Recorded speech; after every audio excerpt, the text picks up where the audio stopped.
quer dizer que os municípios aqui no estado que estão participando não é pelo parque, é pelo PAV, esse que tu falou. Ou não, aqui é pelo parque também. Você é burro, cara, que loucura. Não, é pela Parque. É pela Parque. Ah, O aqui os municípios é EPV, pela parque. Tá. pela Parque. Parceria, ó, parque, parceria pela alfabetização Em em regime regime de de colaboração, tá? colaboração. Aham. Assim, deixa eu tentar traduzir um pouco melhor. Sabe, você tem dois programas, EPV para municípios e Parque para estados. IPV. Isso. Esses programas eles correm no paralelo sem se chocar, certo? Hum, E aí, o que que acontece? No Rio Grande do Sul, nós temos um município que é Novo Hamburgo que participa do EPV. Já participava antes do Alfabetiza Ti. Sim. E hoje a gente tem um programa estadual pela PARC, que é o Alfabetiza Ti, que chega a vários e vários municípios. No caso aqui do Rio Grande do Sul, atualmente a gente tem 300 dos 497, a gente tem 372 municípios parceirizados, né, Legal. que concordaram ali com o Estado a participar dessa política. Então, essa política estadual ela chega nesses 372, em vários estados do Brasil ela é 100%. Na verdade, na maioria dos estados em que a gente participa, Uhum. 100% dos municípios aderem.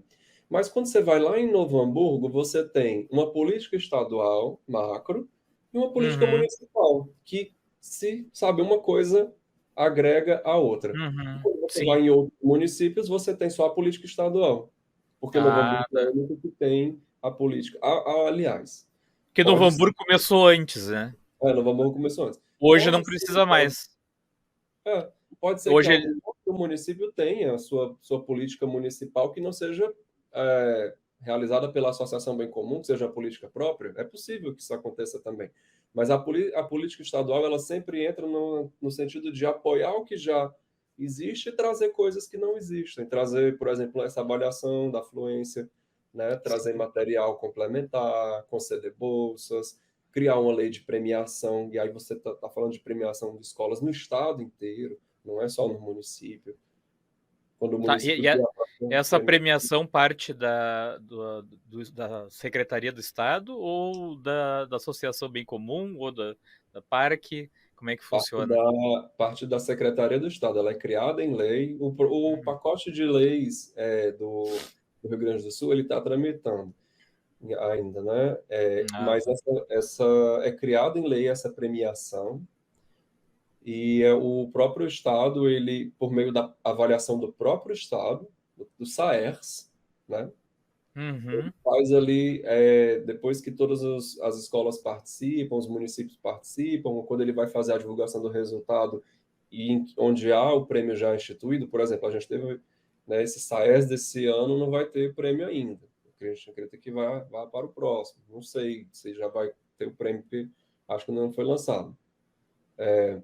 Mas, assim, essa premiação ela é com base na própria avaliação do Estado. Não é na avaliação da afluência, por exemplo, Sim. mas é na avaliação do próprio sistema estadual. E aí, como isso é criado em lei, então o Estado é quem entra com a parte de premiar as escolas. Essa premiação, ela existe no Ceará há muitos anos, desde o início do PAIC, né?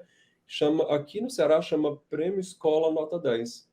E aí você tem duas categorias. Você tem o prêmio para as escolas que se destacam, são aquelas que. E aí tem vários critérios, né? São aquelas que cresceram mais no sistema estadual de avaliação, etc. E E o você prêmio é tem. para a escola ou o prêmio é para a escola ou é para alguns alunos que Não, participam? é para a escola, o prêmio é para Para a a escola. escola, tá? Para a Porque escola. você tá premiando o efeito escola, você está premiando o Sim. quanto aquela escola fez o seu trabalho de alfabetizar, de desenvolver a aprendizagem das crianças. Sim. Então, você premia as escolas que se destacam, né, as que estão ali nas melhores posições, e você apoia as escolas que estão na base, aquelas escolas que tiveram um resultado mais desafiador. E o Para. legal da lógica é que o prêmio para que a escola premiada receba o prêmio integralmente, ela tem que apoiar uma escola. Então, se você premia 30 escolas, você apoia 30 escolas e você cria uma parceria técnica entre as escolas premiadas e as escolas apoiadas e faz parte do processo. que seja estruturada uma política, uma ação ali, uma ação interescola de apoio técnico, e que a escola que está embaixo suba. Na próxima Sim. avaliação, no ano seguinte, ela vai ser avaliada de novo, e aí essa concessão da segunda parcela do prêmio tem a ver com o efeito que essa parceria produziu. E E aqui no Ceará, a esse. gente tem tido ótimas experiências com isso. Tá, é justamente o que eu ia te perguntar, né? Aí no Ceará, por exemplo, né? Que seria tipo um piloto, né? Vocês conseguiram constatar essa melhora na aprendizagem, principalmente de fluência. Vocês sentiram que melhorou bastante. Isso tem, assim, Sim. uma comprovação de resultados. A gente tem uma política de alfabetização aqui bem eficiente. E essa ideia que subjaz ao prêmio, que eu expliquei aí, das escolas premiadas e as escolas apoiadas, ela tem muito a ver com o debate que se faz muito em educação, que é o debate da equidade, que é você diminuir as distâncias, né? Não é interessante você ter um Estado, numa educação pública, estamos falando aqui de educação pública sempre, certo? Nossos ouvintes, né? E aí, quando a gente fala de educação pública, para a gente é indiferente se ela é ofertada pelo município ou pelo Estado. A educação pública, então, ela precisa ter a mesma qualidade para todas as crianças da rede pública. Mas a ideia da equidade é você diminuir as distâncias, Viegas. Então, assim, evitar que você tenha, assim, super ilhas de excelência e as outras que estão lá embaixo, muito abaixo do Sim, sim, mínimo aceitável. É lógico que sim. você eventualmente tem escolas, até municípios que se destacam bastante, mas você não pode ter aquele outro grupo de municípios numa situação muito aquém, né, muito baixa mesmo. Então, aqui no Ceará, a gente conseguiu, ainda em tempos pré-pandêmicos, né, porque a pandemia ela deu uma queda nos resultados em todo o país, né, todas as Sim. escolas, não seria até Não, impossível. Henrilo, assim, te interrompendo um pouquinho, eu ia, Aham. eu ia te falar sobre essa questão da pandemia, né? Que eu acho que os maiores afetados, né? Os alunos, os estudantes mais afetados foram justamente os alunos do ensino fundamental, o que a gente diz aqui ensino fundamental 1, né? Que é lá do primeiro ao quinto ano e tal, que foi onde foi mais complicado, né? Porque os alunos dos anos finais do ensino fundamental e do médio, eles se tinham internet, tinham como acompanhar as aulas, era menos complicado, foi igual, mas menos Uhum. complicado. Eu sempre que eu tenho a minha irmã e a minha cunhada são professoras dos anos iniciais, né?